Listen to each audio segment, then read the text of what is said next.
rekan-rekan pejuang CPNS 2023, ketemu lagi bareng aku, Coach Monica Teresia, teman-teman. Seperti biasa, kita akan membahas soal-soal TWK untuk persiapan di CPNS tahun ini, teman-teman. Oke, video ini kita akan membahas soal terkait integritas ya.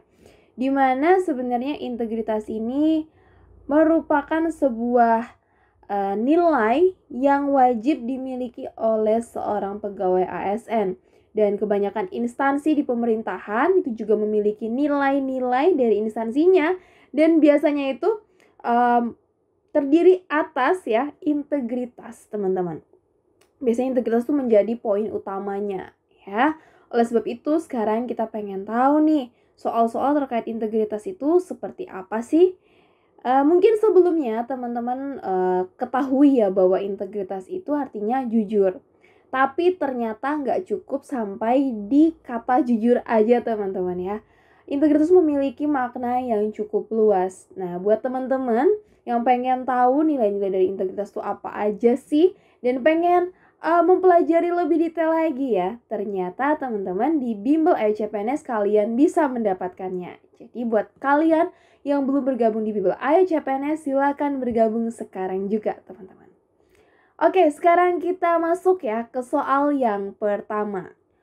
Pemilu presiden dan wakil presiden akan segera berlangsung tahun 2024 mendatang. Apabila terdapat penggunaan berita bohong di masa kampanye, maka akan membelah kesatuan bangsa yang memiliki keberagaman latar belakang. Sebagai seorang warga negara Indonesia, upaya yang tepat untuk menghentikan berita bohong tersebut adalah ini erat kaitannya dengan integritas ya, karena yang disebarkan itu berita bohong. Oke, yang A, membuat konten informasi tandingan. Wah, ini kalau kasarnya kayak nyari ribut ya teman-teman ya. Ini kurang tepat ya.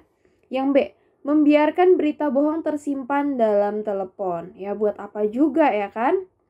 Coba yang C, mempermalukan penyebaran berita bohong di depan masyarakat. Nah ini juga kita nggak boleh teman-teman ya. Ini mirip-mirip dengan kita main hakim sendiri ya. Oke, yang D kita lihat, menghentikan penyebaran berita bohong mulai dari diri sendiri.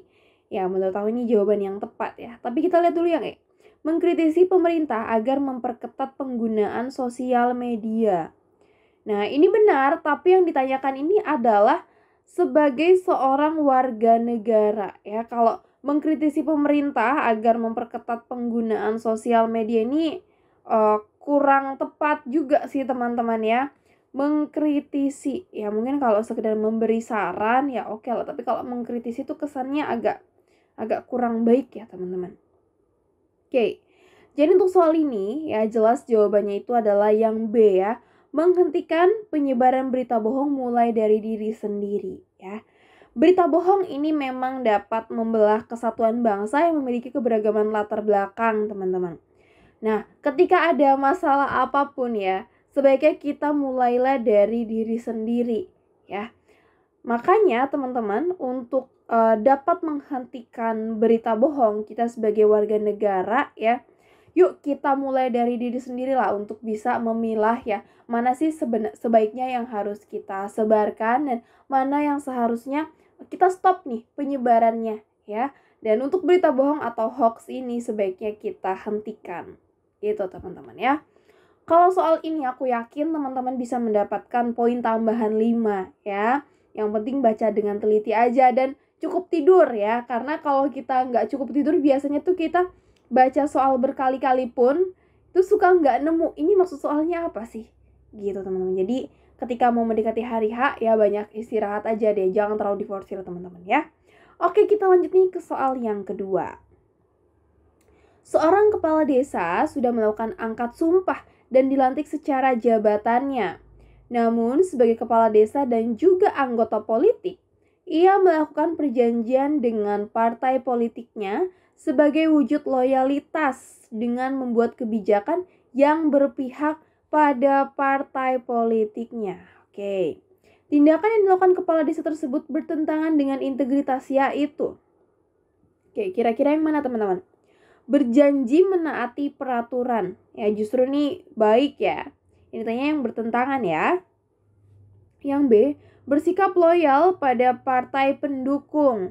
Oke, kita lihat dulu yang C, membuat kesepakatan yang berpihak pada partai politiknya. Ya, yang dia ikut dalam keanggotaan politik ya, ini nggak masalah. Yang E, membuat kebijakan yang menguntungkan semua pihak. Nah, padahal di sini keberpihakannya itu hanya pada partai politiknya. Jadi jawabannya itu adalah yang C, teman-teman ya. Seorang kepala desa sudah seharusnya bertindak adil, ya. Sekalipun ia merupakan anggota politik, namun ia nggak boleh membuat keputusan yang menguntungkan satu pihak aja, yaitu partai politiknya. Artinya keputusan ataupun kebijakan yang diambil, teman-teman, ini harus mementingkan kepentingan bersama ya. Dan kita pun sebagai pemimpin, kita harus mengutamakan yang namanya kepentingan bersama ya, di atas kepentingan pribadi dan juga golongan. Paham ya sampai di sini? Kita bisa lanjut nih ke soal berikutnya. Oke, sebelum masuk ke soal berikutnya, aku mau kasih tahu nih teman-teman kalau di Ayo CPNS itu banyak sekali fitur yang dapat menunjang proses belajarnya teman-teman nih, mulai dari fitur manajemen waktu, kemudian ada kalkulator TIU, ada grafik pembahasan yang detail dan informatif, serta ada sistem rankingan, kemudian ada fitur rapor juga loh ya. Semua fitur di sini tuh disediakan untuk membantu teman-teman dalam mengukur kemampuan belajar teman-teman. Jadi jangan ragu lagi untuk belajar bersama kita. Aku tunggu ya di Ayo CPNS. Survei terhadap institusi perlu dilakukan untuk menjamin kinerja pegawai, bahkan lembaga tersebut secara internal maupun eksternal. Manfaat lain survei integritas pegawai adalah, oke, kita lihat yang A. Sebagai kontrol kinerja pegawai dalam institusi. Kontrol kinerja ya, bisa jadi benar teman-teman ya. Yang B, sebagai pembentuk karakter yang ingin dicapai oleh institusi terhadap pegawai. Pembentuk karakter nih kayak kurang pas teman-teman ya. Yang C, model perencanaan pembangunan sumber daya manusia. Ya, ini kurang tepat ya. Yang D, menjadi bahan evaluasi kinerja untuk menghindari tindakan korupsi ya. Oke, yang E, menjadi tanggung jawab institusi menjaga mutu. Nah, kira-kira teman-teman jawaban yang tepat yang mana? Oke, jawaban yang tepat itu adalah yang D ya, menjadi bahan evaluasi kinerja untuk menghindari tindakan korupsi. Nah, integritas teman-teman, bentuk lawannya ya, apalagi berhubungan dengan ASN itu adalah tindakan korupsi. Jadi dengan adanya survei integritas pegawai itu diharapkan bisa menjadi bahan evaluasi kinerja teman-teman ya. Dan saat ini pun ya diberlakukan zona integritas ya. Dan tujuannya itu adalah untuk meminimalisir tindakan korupsi khususnya di lingkungan pemerintah.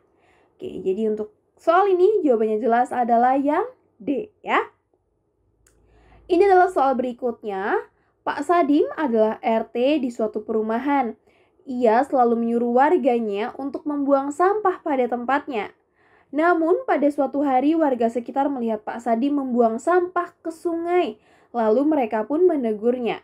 Perbuatan Pak Sadim tidak berintegritas karena ini dia nyuruh warga untuk buang sampah ya. Ternyata dia sendiri yang buang sampah ke sungai ya. Oke, kita lihat kenapa tindakan dari Pak Sadim tidak berintegritas ya. Yang A, karena Pak Sadim tidak menyesuaikan antara perkataan dan perbuatan. Oke, apakah benar? Kita lihat yang B, karena Pak Sadim melakukan suatu perbuatan yang tidak terhormat.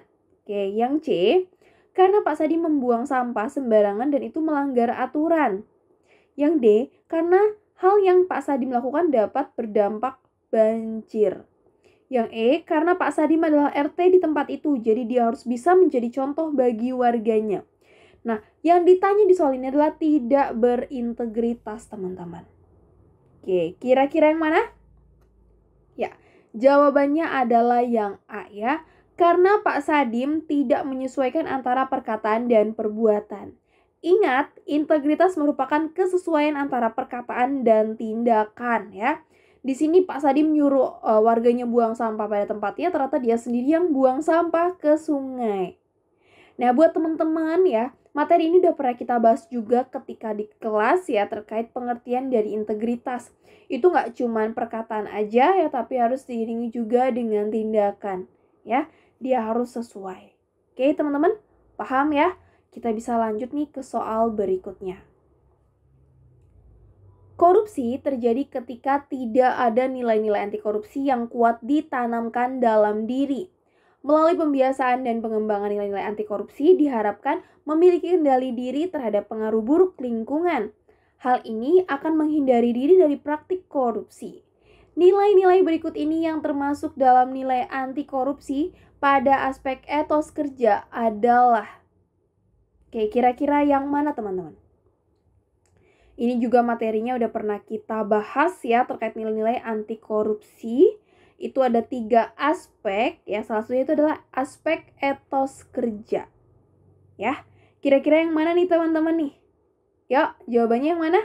Apakah A, B, C, D, atau K ya?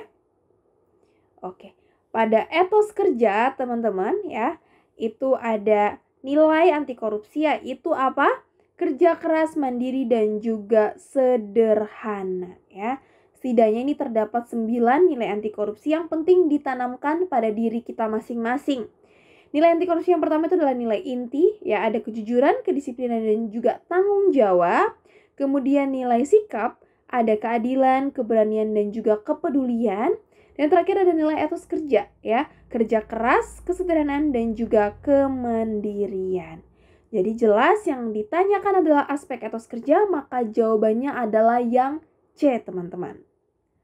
Oke, kita sudah membahas beberapa soal menarik terkait integritas. Gimana?